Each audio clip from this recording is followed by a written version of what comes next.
Welcome everybody to another episode of Into the Stratusphere. I'm your girl Cindy G here, and how you guys are doing? I know Valentine's Day is approaching, which of course is like a celebration of love and getting those flowers and chocolate or whatever. It's just a very typical day, you guys. And plus, it's the same day as the upcoming NXT TakeOver Vengeance Day, which I highly suggest to check out the recent episode of the Bullet Cast where Philip and Brandon break down each of their card and their picks, of course. But hey, that's WWE. This is a non-WWE show, but digress on it. But there is a upcoming event that is happening in the world of Impact Wrestling, but we'll get into that in a moment. But hey, like I said, Valentine's Day, just, celebrate it, like loving yourself, but also loving everybody. It can be your friends, your family, even a stranger too, especially we're still in this hard time now. I mean, Rona is still taking over. Just cherish it, every moment of it, you guys. But digress on that. But anyway, hope you guys are doing well and all the above. So, Bulletcast Nation, we are in episode 26. Hallelujah. That's right, hallelujah.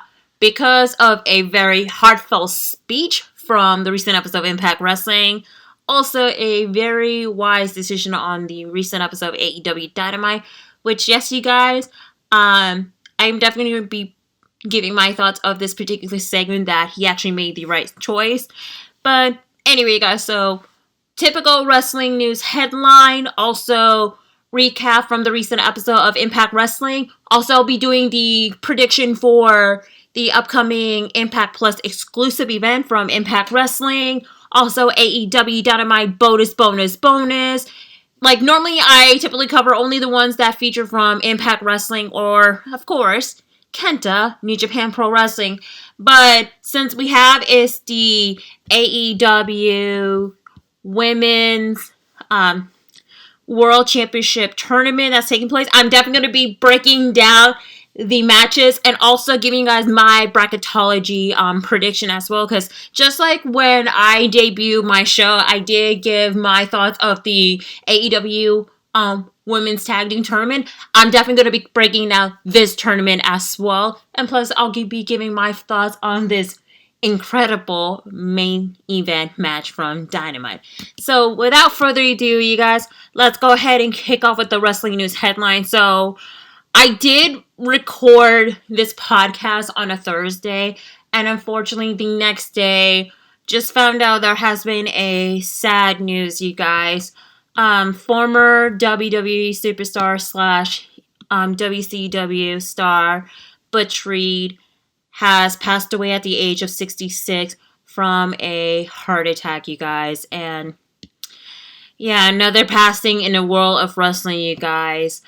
I know that he's been pretty much a big impact during the golden ages of the WWE era and also like in WCW. Philip did break down like Butch Reed's accolades and his moments during his time in WWE. So it is pretty much sad, sudden. And also there has been reports like that Butch Reed did tested positive for COVID couple weeks before his death. Yeah, it is pretty sad, you guys. And I wanted to send my love, my condolences goes out to the friends, family, loved ones, and colleagues and fan of Butch Reed. May he rest in peace.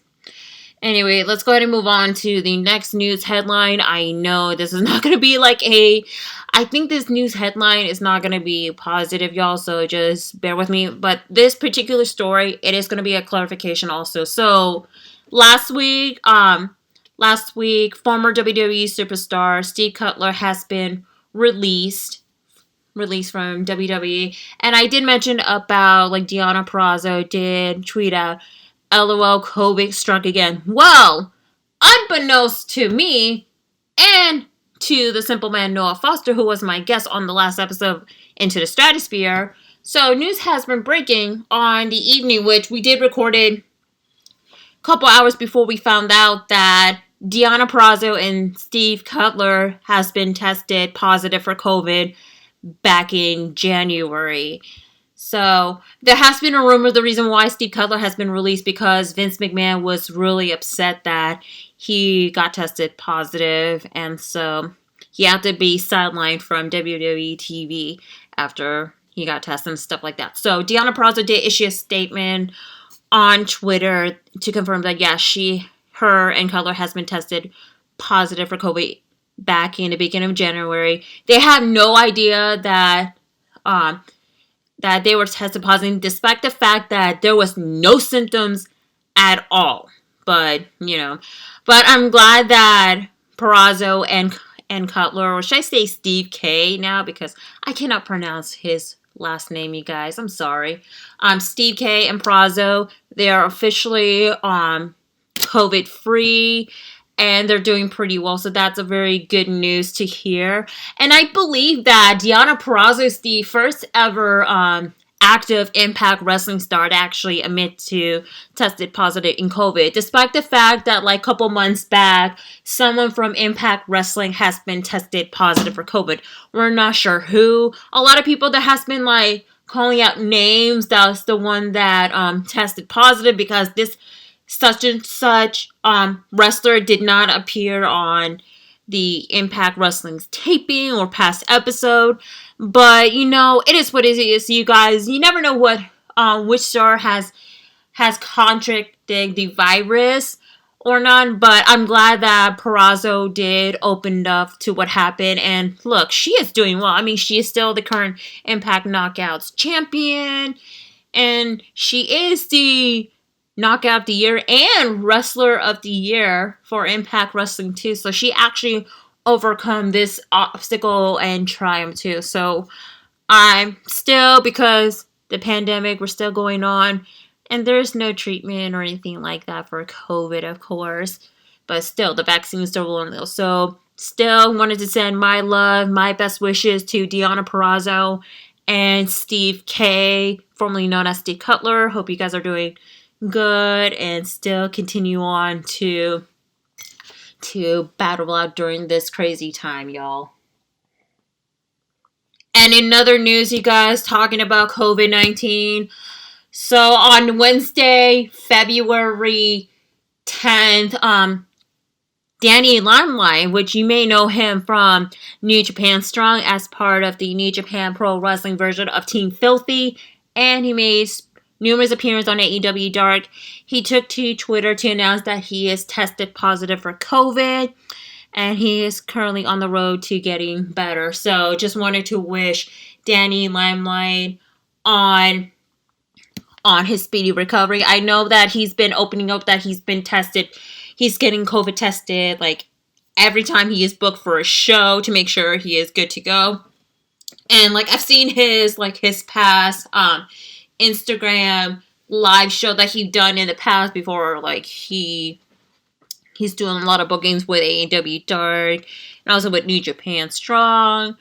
So he knows what he is doing, and I can't believe that now that, the results came back positive. So Danny, sending you much love, much light, and positivity. Hope you'll feel better, man.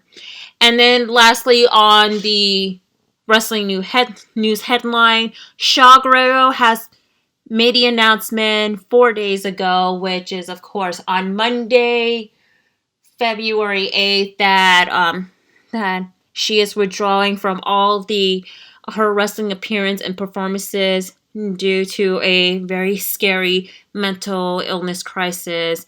And so now she is going to be taking some time off from wrestling to focus on getting better from her mental health, but also continue on to reestablish her eating disorder treatment too.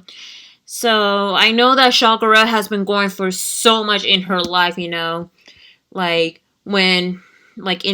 the wrestling industry, and also, still mourning the loss of her dad, Eddie Guerrero, which was wow, so many years ago. I know that she is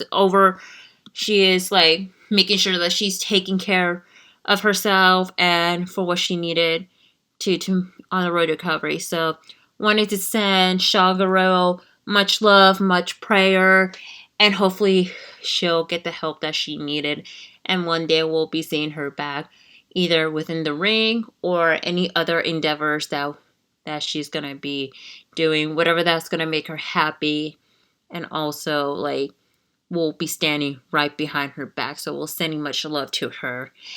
Alright, you guys, enough of this wrestling news headline. Wow, you guys, I mean, yeah, not so positive. Well, okay, here's a positive note to make you feel better, you guys. Well, so, yesterday, which is on Wednesday, February 10th, congratulations to the newly parent, former WWE superstar Sarah Logan, also known as Sarah Rowe, and her husband, of course, current WWE star, one half of the Viking Raiders. Of course.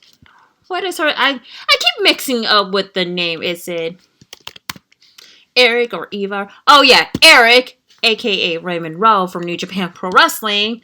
Of course, their son, Raymond Cash Rowe, has been born, you guys. That's right. After 44 hours of labor, Raymond is officially, or should I say Raymond Jr., is officially entered the world. So, congratulations to Eric and Sarah on becoming new parents, and the baby is so adorable. And in a positivity news, because I know that we need more positivity, we wanted to congratulate the newly engaged current WWE star Mia Yim and Keith Lee. They just announced today, which is Thursday, February 11th, they're now newly engaged, you guys. So Mia Yim took to Twitter, posting the picture, showing off her ring alongside her now fiance, Keith Lee. That's right. Yimness, you guys, is now getting closer to saying, I do. So congratulations to the happy couple. There it is, you guys. Here's your news in positivity, even though it's like from the WWE side. But hey, you wanted to take down the gloominess and then bring it into the positive light. And plus, it's closer to Valentine's Day, you guys. I mean, why not? Baby's been born. Someone's getting engaged. Someone's already been married. So why not? But hey, I'm just a woman. I wanted to make sure to shed the light of it. Alright, y'all, so with that being said, let's go ahead and do the recap for Impact Wrestling that just took place on the latest episode on Tuesday, February 9th, you guys. This is the go-home edition before their Impact Plus event, No Surrender. So, the opening of the match you have is an 8-man tag team match. You have a team of Ace Austin, with Madman Fulton, Chris Bay, Daivari, and Blake Christian versus the team of Willie Mack, Josh Alexander, Suicide, and Trey Miguel. This is by far the best opening match I've seen in a long time from Impact Wrestling from all of the X Division. So, of course, when the Impact Wrestling introduction was over, they cut to like some of the contender, and then out comes Josh Alexander with his theme entrance, and then of course Trey Miguel as well. So anyway, this match was very impressive. I mean, so many innovative movesets, so many like crazy dives, and of course flips from the X Division, of course. I mean, and especially the impressive double team maneuver from Trey and Josh Alexander for the scoop slam to land it on Ace Austin before they both tagged in Suicide. And of course, Suicide with the head scissor into a slam, and then the basement drop kick to Chris Bay. And man, Blake Christian, you guys, Blake Christian was the star of this match in particular, especially with that top rope double stomp, I believe, to Willie Mack. Wow.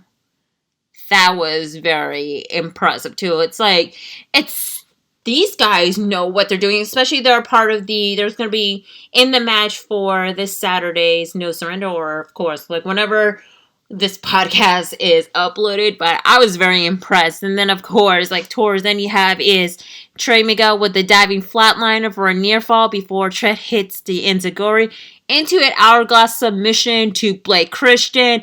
And thus the team of Trey Miguel, Willie Mack, Josh Alexander, and Suicide did pick up the victory. And right after the match, of course, you have is the ICU graphic hits, and then of course Sami Callihan appear in the big screen, and of course typical Sami Callihan trying to manipulate Trey that like he doesn't have the passion that he needs it, and he better just save himself from the embarrassment. So pretty much Sami Callihan is trying to talk down to Trey Miguel. To me, I was like, Trey is already showing his passion. Like, when he was facing Blake Christian during this match, I seen passion, I seen dedication, and his strive, too, especially him being officially now on his own. That says a lot that, like, he is showing, like, what he can do. But I want to point out that, like, the whole Sami Callihan telling Trey Miguel that he has no passion and just, like, he needs to find himself. I think someone pointed out that it looks like he's kind of like a shot towards Triple H, because when Sami Callihan used to be in NXT many years ago, Triple H actually did kind of like somewhat said the same thing to him. Like, it's either Triple H or one of the WWE official when Callihan used to be in NXT. So it kind of like diluted to how it kind of transpired to it. And it's actually, the storyline is actually pretty much makes more sense too. So, are we going to be seeing Sami Callihan costing the match at No Surrender while Trey is competing at the Triple Threat Revolver for the number one contendership? Possibility, but you never know. Alright, y'all, so after that, you have is the video message from some of the Impact Wrestling stars wishing Tommy Dreamer a very happy 50th birthday. So Tommy Dreamer's birthday is going to be on this Saturday, so, during the No Surrender event, y'all. Which you have is Rich Swann, you have is Flava and Fire and Flava, Alicia Edwards, Hernandez.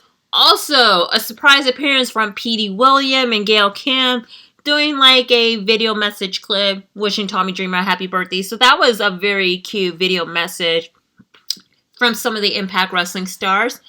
And then afterwards, you have the next match right here. You have is Kimberly with Deonna Purrazzo and Susan, versus making her in-ring return, ODB. So, I was very impressed with this match. ODB still got it. Even though right before the match started, you have Kimberly was trying to push up her breast, trying to copy ODB's, because, ODB, her breast is kind of like a little bit bigger than Kimberly. But I'm just gonna say that. I think Kimberly and we have the same, size, but get your mind into the gutter, Bulletcast Nation. I'm just a woman. I like to express about my body, but not to the explicit way. Oh my god. Why are we talking about like chests and all of that stuff too? I know Phil's gonna be listening to it. He'll be like, what? But it is a funny moment that she's trying to push up her girls, like trying to save the embarrassment from ODB, but then ODB did boot Kimberly and then smash her face into the top turnbuckle before dropping her to the shoulder block. So it is a really solid match. she did the Bronco Buster, and then she told Kimberly, boom! Man, right before she did her side slam to the turnbuckle from Kimberly. And of course, Kimberly with the body scissor before beating ODB. And of course, like, you have still the number games going on too, where Kimberly and Susan got involved. But then you have is Jordan Grace and Jess ran out and is trying to attack Deonna and Susie. But then, of course, ODB got distracted, and then there was like a brawl outside of the ring. But then after ODB did the dive to Deanna and Susan outside of the ring, she got up while Kimberly was down. But then surprisingly enough, Kimberly with the schoolgirl rolled up, and thus Kimberly did pick up the victory. So solid match, but still the number of games continue on too. But then transpired to it, of course, which I'll get into that in a moment.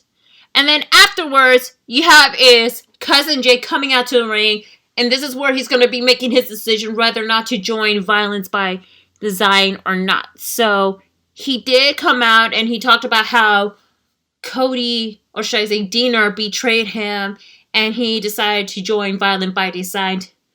But then, right before he's going to make the decision, out comes EY, Joe Dury, and Diener. So that way, they ask him, Jake, are you part of the family or not? So Jake make the right call, and he say no. So he decided he's not going to join Violent by Design. And then, of course, he's going to drop the cousin's name. That's right. He's now Jake. Well, you could say he's now back to being Jake something. Guys, I could have been more happier than ever because I've been following Jake something before he got signed to Impact Wrestling, and especially, being part of the Dieners too.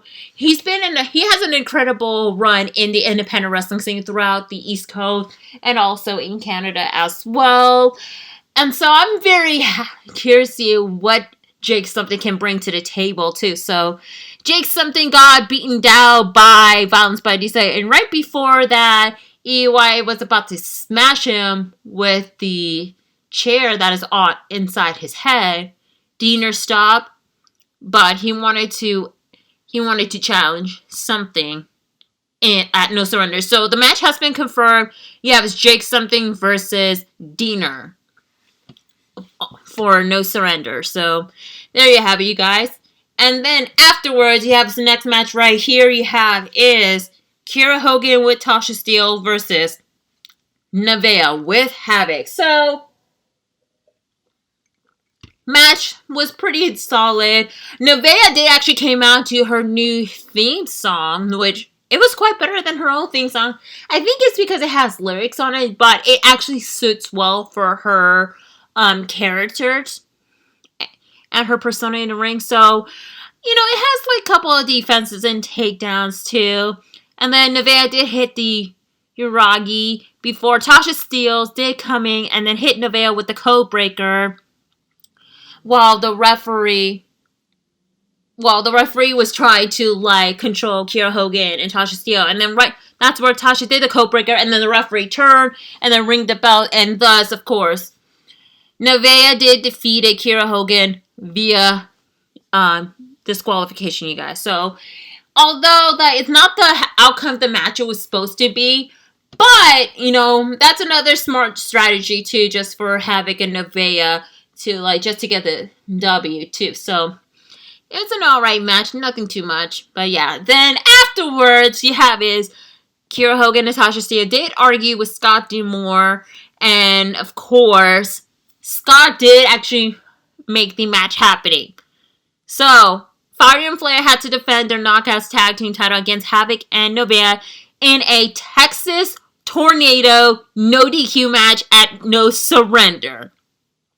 So, this is gonna be a one crazy match that I'm looking forward to, which I'm going to be getting to the No Surrender prediction after this recap, you guys.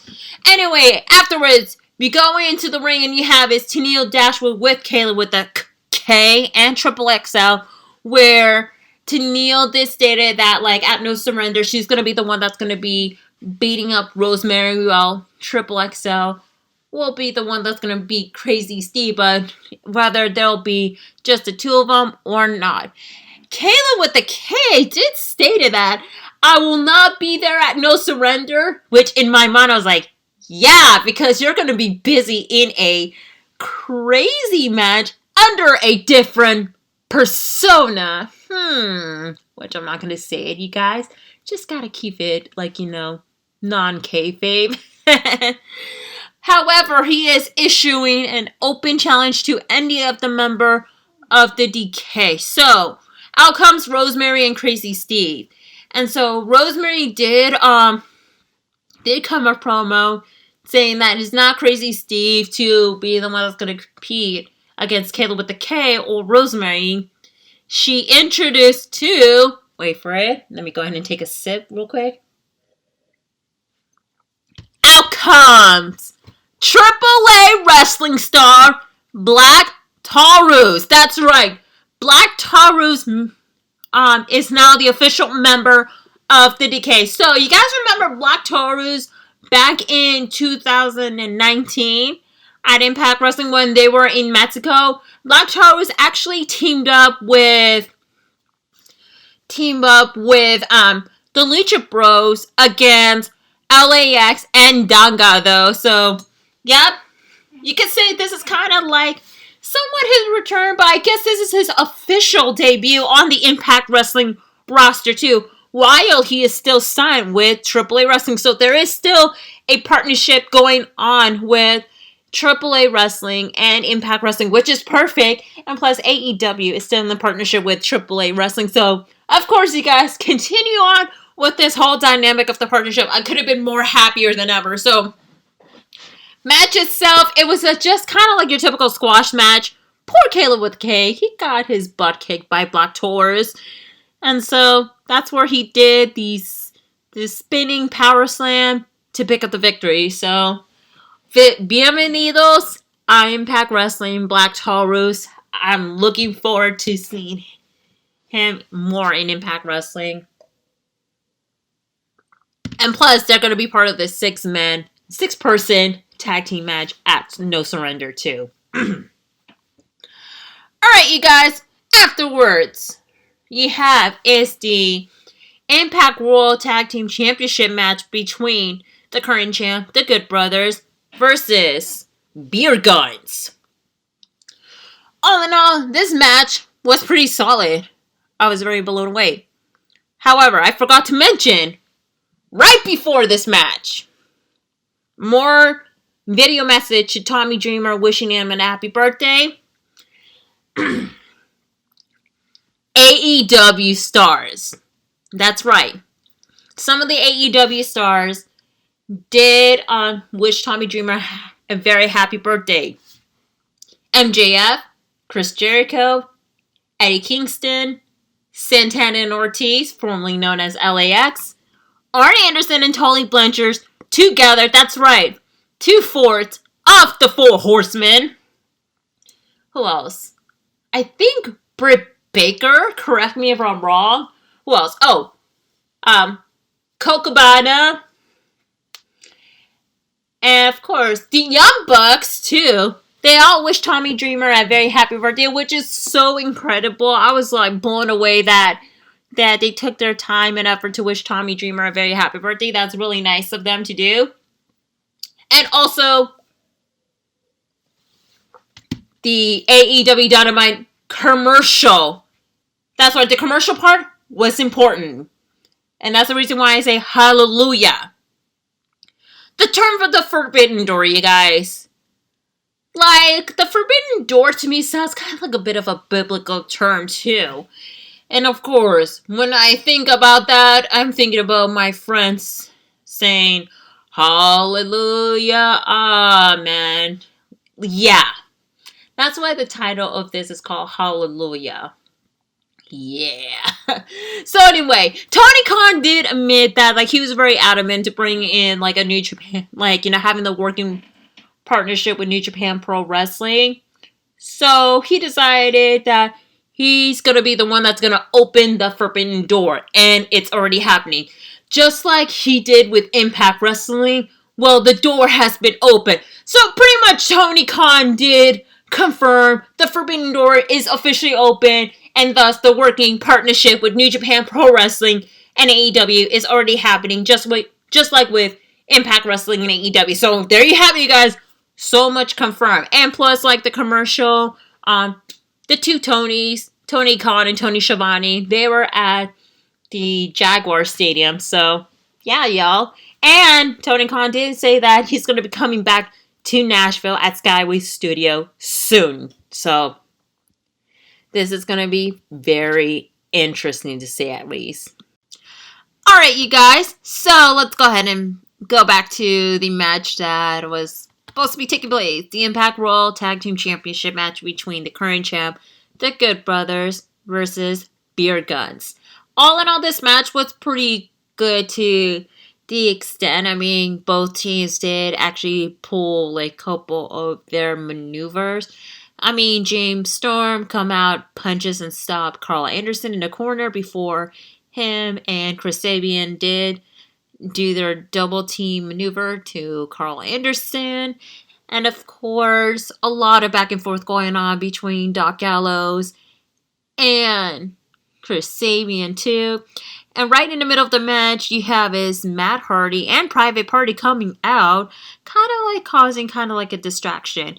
But hey, Chris Sabian did hit the Enziguri to Carl Anderson before James Storm hit with the backstabber. But then again, Private Party did interfere and thus attacking Beer Guns. And of course, the referee, they thought it was the Good Brothers that kind of like provide the distraction, but nope. They actually give the match to James Storm, Chris Sabian via no DQ. However, the Good Brothers did retain the title, of course, because it's a no DQ. So, yeah, you guys. And then afterwards, they actually change up the matchup. Instead of having the Good Brothers versus Private Party at No Surrender, they're making it a triple threat match for the Impact World Tag Team titles. And Beer Guns inserted themselves in the ring, in the match. That is going to be so freaking awesome. And I'm going to get into the prediction for that as well. And then lastly, you have is the contract signing between Rich Swann and Tommy Dreamer for their match at No Surrender for the Impact World title. Right when they were about to sign the contract, out comes Moose. But Moose is the one that's taking shot at Rich Swann, saying that he's not going to get his title shot. He'll guarantee if he lays his finger on Rich before No Surrender and actually calling him a coward and all that. So there was like a lot of interference, quarreling going on between Moose and Rich Swann. And then Tommy Dreamer, he unleashes his most impactful speech. He told everyone to shut up, and he said he cannot wait to tear it up with Rich that he accept the match, especially say like he fought so hard so many years. He overcome his obstacle.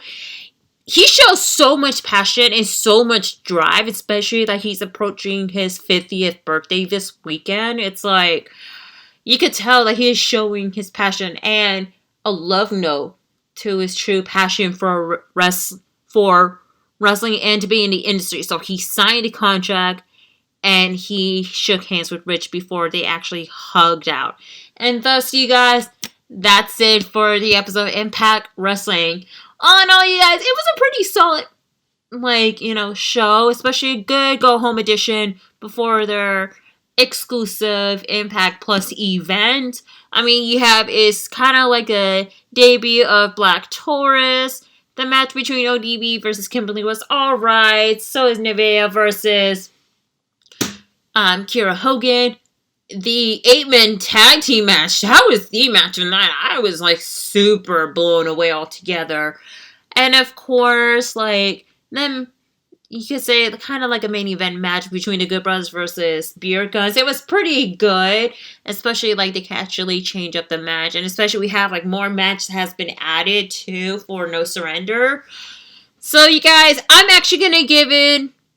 giving it a solid B for the show. I was very tuned into it. The AEW Dynamite commercial from the two Tonys was pretty impressive. The birthday message and Tommy Dreamer's impactful speech as well.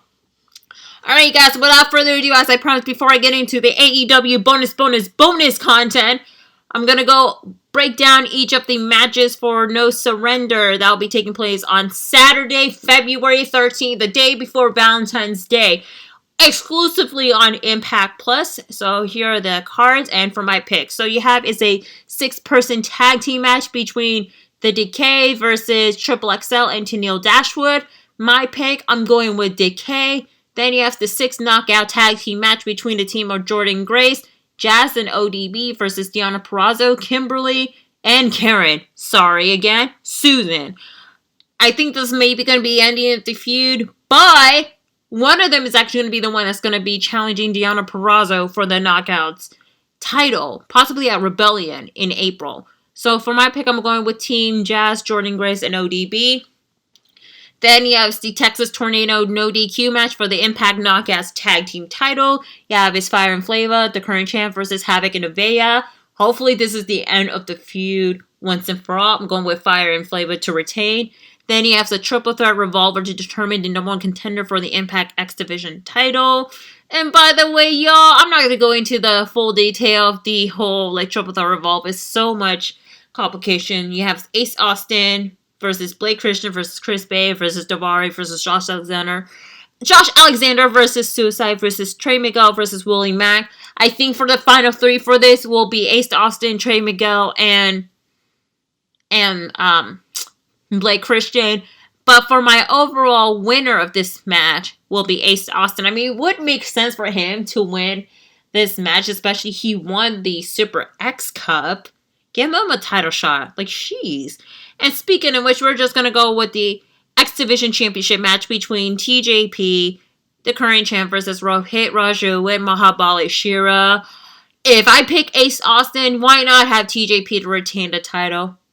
And then you have the tag team match between Eddie Edwards and Matt Cardona versus Brian Myers and Hernandez. And I forgot to mention Brian Myers did pay Hernandez to be his tag team partner, even though Fallah Bahh was actually kind of eyeing on that money, the wad of cash from Hernandez. Maybe we'll be seeing some interference from Fallah Bahh.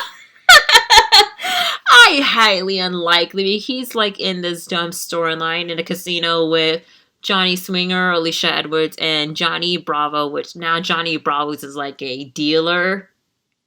I just can't. Anyway, for my pick, I'm going with Eddie Edwards and Matt Cardona.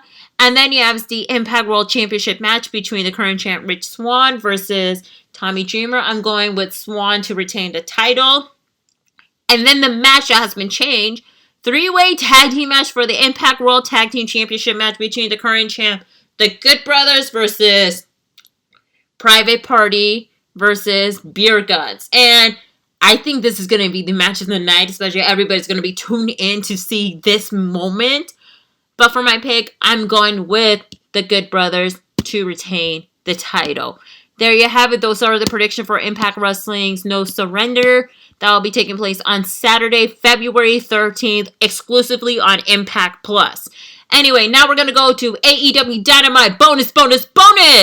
Now, key point, the hype up to this tag team no DQ match, of course. You have a video promo from Jon Moxley cutting a promo saying that he's not surprised that Kenta went after him months after months. And lo and behold, he brought in his IWGP United States Championship. I could have been more happier than ever. And, of course, Moxley continues to say he will be facing Kenta on February 26th at New Japan Strong. And he said that is a sanctioned match, but tonight is just for fun, of course. So I'm going to get into the main event match later on to it. And then on another segment of the bonus, you have is Dasha interviewing the Young Bucks as they talk about how last week the Good Brothers cost the match, the whole tag team battle royal. And then out comes Anderson and Gallows saying their problem is with Private Party, especially their upcoming match at No Surrender. And the Young Bucks say they wanted to defend the titles before Revolution and challenge Santana Ortiz in a match for next week on Dynamite. And they originally say, if they would have won the match, they would have picked the Good Brothers instead of MJF and Chris Jericho, of course. Of course, MJF and Jericho did win the match. won the Battle Royal, of course. Now they have to face the Young Bucks at Revolution. Anyway, Anderson did ask the Young Bucks to sweep me, as they declined because Sting is right around the corner. And, of course, Carl Anderson, Sting doesn't care. He was a Wolfpack, red and black. And then Anderson walks off doing the Sting, woo, along with Doc Gallows. So it is a pretty interesting segment, but I thought it was going to be the match between Young Bucks and Good Brothers, but nope. It's just going to be next week on AEW Dynamite. The Young Bucks will be defending their AEW World Tag Team titles against Santana and Ortiz. So it'll be a pretty interesting match. And speaking of which, of this whole hallelujah moment, of course, you have is the team of MJF and Chris Jericho versus The Acclaim. I love saying The Acclaim. Max Caster and Anthony Bowen. The match was really solid, of course. But then at the end, yes, Jericho with the Juice effect and then pick up the victory. But then, out comes Sammy Guevara.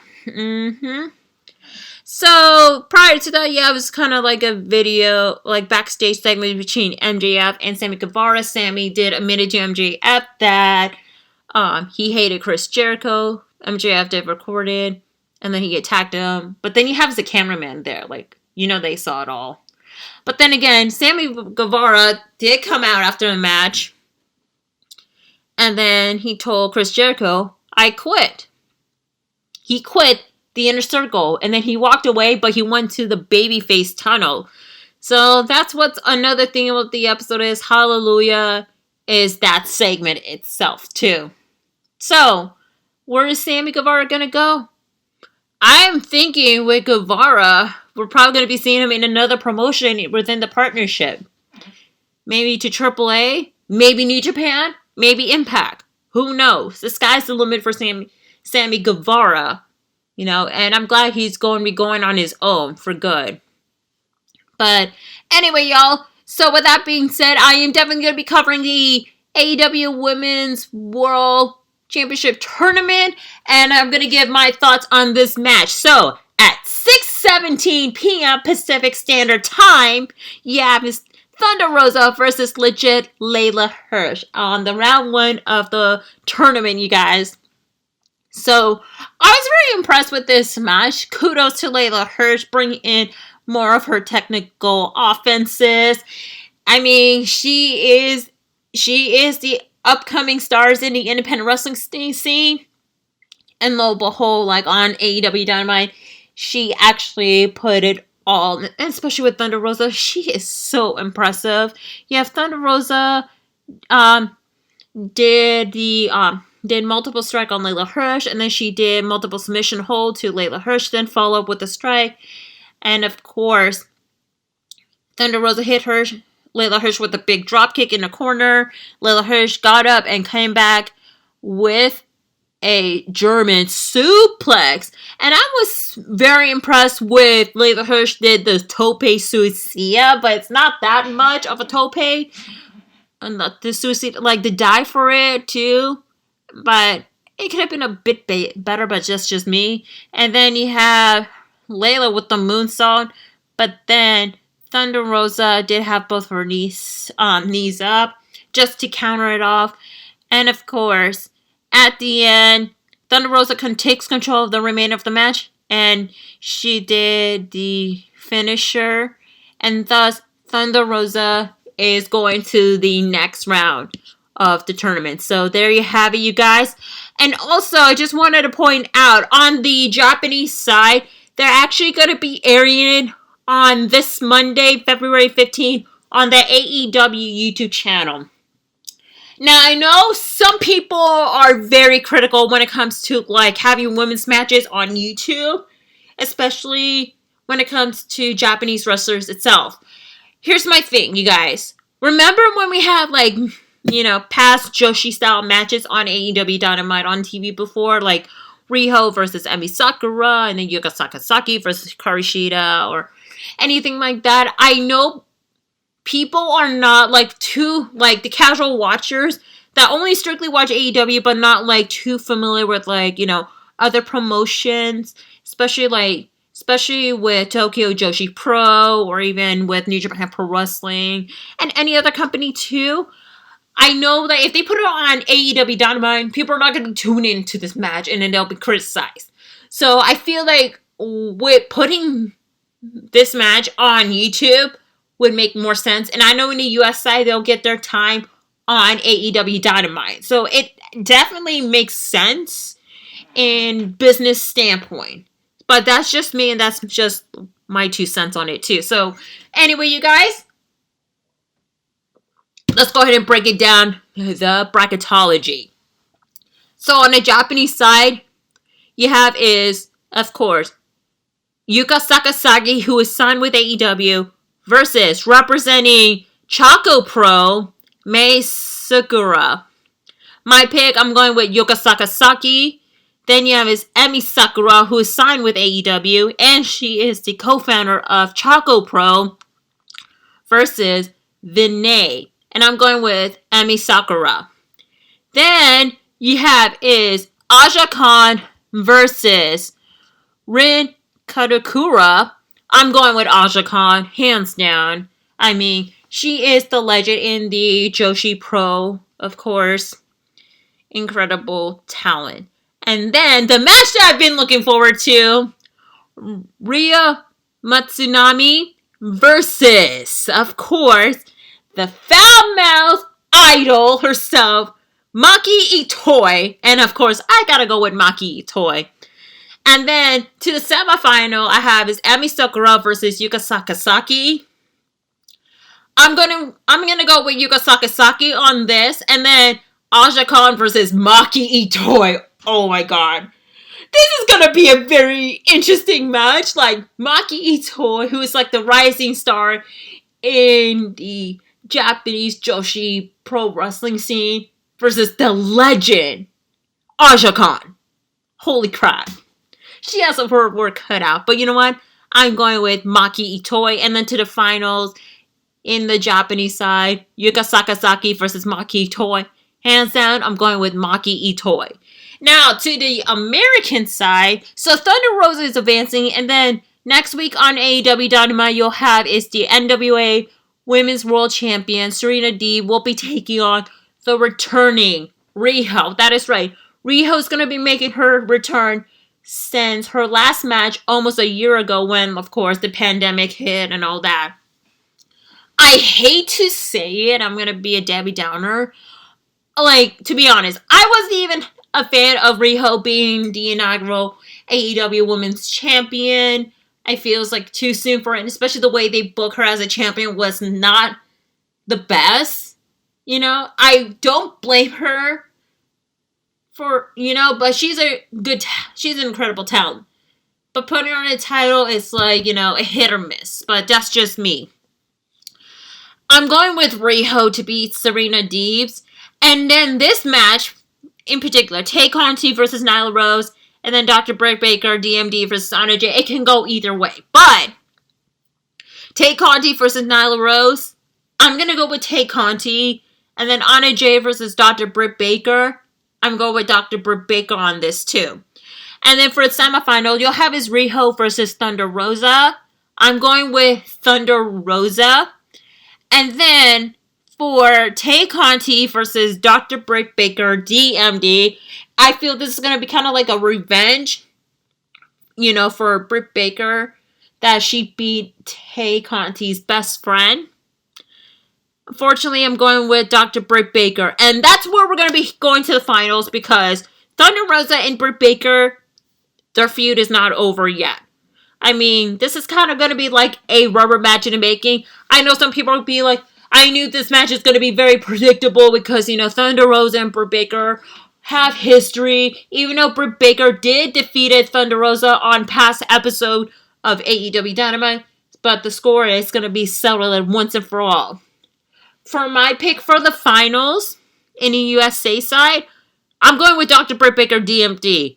I feel like she needs to have her time, and I feel it's now time for her to chase for the title. And especially the fact that she should have been an AEW Women's Champion in the first place too. So I'm going with Dr. Britt Baker versus Maki Itoi. Oh my god. I couldn't even imagine that Britt Baker's going to be facing him against, of course, this cute, adorable, foul mouth of an idol, too. But hey, at least we'll have Red Bull on ringside. Who knows?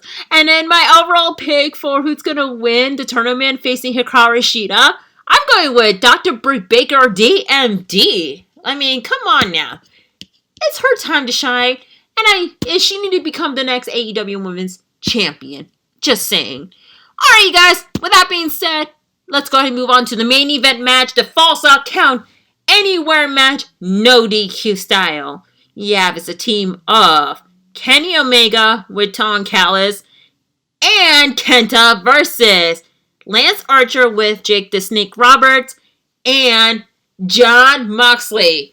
First of all, I'm glad that Kenta came out to his own New Japan Pro Wrestling theme, and they played his New Japan Pro Wrestling Titantron. I could have been more happier than ever. And you could tell that Kenta is actually cherishing the crowds, like with the cheers and the boos from the audience, you guys. Like, you could tell.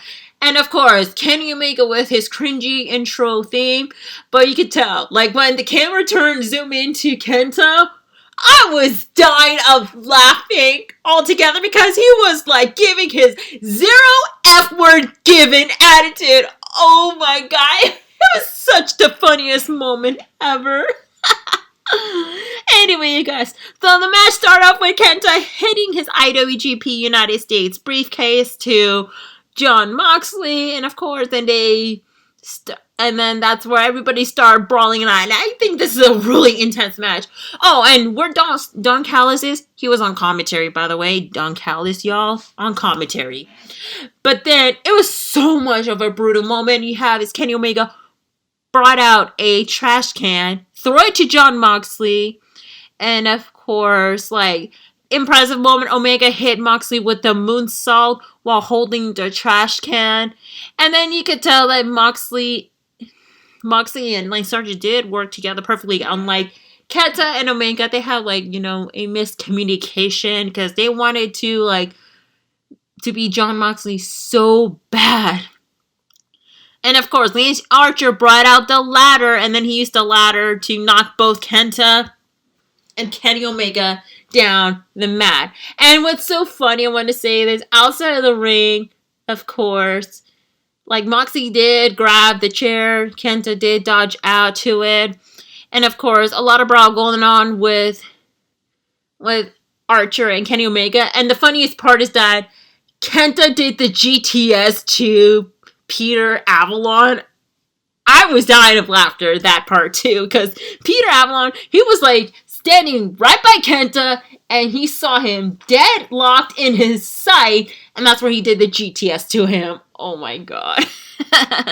And of course, they did brawl out in the kitchen, Moxley and Kenta, of course, and especially that Kenta with the DDT to Moxley on top of the kitchen table, like the steel table, like ouch. And of course, Lance Archer hit Kenta with the crate of potatoes. So yeah, there is like a lot of weaponry going on. Yeah, this trash can, chairs, ladders, tables, and potatoes. It's interesting. And anyway, so back into the ring, Kenny Omega hit the V-trigger to Moxley. But then again, you have Archer and Kenta continue on. That shot of the commentary table. So Lance Archer was about to powerbomb Kenta through the commentary table, but nope. Kenta did escape, and then he runs and jumps face first into Moxley. Oh my god. When he did the double stomp to land on Moxley on the table outside of the ring. Jesus Christ. That was pretty brutal. And then once when all the containers are back in the ring, out comes the Good Brothers just to stop Lance Archer. And of course, Jake the Snake Robert got into the ring, and then he did knock out Carl Anderson, but then Doc Gallows did knock out Jake Snake Robert with his right hand and then punch him down the ring. So Yep, and then, of course, Kenny Omega did the V-trigger, but then Moxley cuts him off and hit him with the barbed wire bat, like, shit! And then Kenta entering the ring, and then he hit Moxley with the GTS, and then the Good Brothers did take a couple shot to Lance Archer, and then he helped Omega first, Kenny Omega with the V-trigger, and then assist him with the One Wing Angel, and thus the team of Kenny Omega and Kenta did pick up the victory. My God, you guys, that was one hell of a main event match. You know, that was really something different altogether. But I wanted to say this, I just hope Kenta better cherish this moment, because, like, in New Japan Pro Wrestling, we hardly ever had a false count anywhere or a no DQ match. So with that, and also the crowd reaction for Kenta, he really needs to cherish this moment too. Because I know Kenta is more used to like the empty arena, to the crowds only stomp or clap overseas in Japan. This is something that Kenta will be always going to be remembered and cherished by too. Will it be the last time we'll be seeing Kenta on AEW Dynamite? Highly unlikely, but it was a really dope match. And during on commentary, they threw in a couple of New Japan Pro Wrestling references too. They mentioned about Lance Archer used to be part of Suzuki-gun. But yeah, anyway, then we have the post-match interview between Don Callis, Kenny Omega, and the Good Brothers. Of course, Don Callis did reply to Tama Tonga, Jay White, and the rest of the Bullet Club overseas, and he said they show nothing but love and respect, but hey, they're actually helping the former members elevating too. It's going to be interesting to see what Tama Tonga has to say on the upcoming Tama Islands podcast. It is going to be very interesting. But with that being said, you guys, well, that is it for the AEW Dynamite bonus. Looking forward to what's going to be happening next, especially for New Japan Strong on February 26th. Jon Moxley versus Kenta for the IWGP United States Champion. It's going to be insane. And with that being said, Bulletcast Nation, that is it for the episode of Into the Stratusphere. Thank you so much for listening, you guys. If you're listening to it on the YouTube channel, please comment down below and let me know what your thoughts of the latest episode of Impact Wrestling. What are your predictions for Impact Wrestling's No Surrender and the Women's World Championship Tournament as well? And who's your pick, Moxley or Kenta? Anyway, you guys, with that being said, make sure to follow me on Twitter and Instagram at simply_C_OK. That's SIMPLY_C_OK. Follow me on TikTok. Same username, but with the OK is OKAY. Make sure to follow my Adventures in Wrestling podcast on Instagram, adventure_in_wrestling_podcast. YouTube channel at Adventures in Wrestling by Cindy G. And listening to the podcast on available podcasting platform. Also, make sure to follow the Bulletcast on all social media platforms. Make sure to follow Bulletcast on all podcasting platforms, including Patreon. I know Philip and Brandon will be doing their recap for NXT TakeOver Vengeance Day. And regarding for me doing the recap for No Surrenders, as I stated before, if I do Impact Plus exclusive, that's going to be for only the next episode, along with the recap for the aftermath episode of Impact Wrestling. So I just want to let y'all know. With that being said, you guys, please remember to wash your hands 20 to 30 seconds. Practice social distancing. Wear your face mask and face covering at all time. No excuses. And please remember to please be kind to one another. We're all in this together. Until then, this is your girl Cindy G, and hope you guys have a very lovely weekend. Cheers, y'all. Hashtag Free Britney.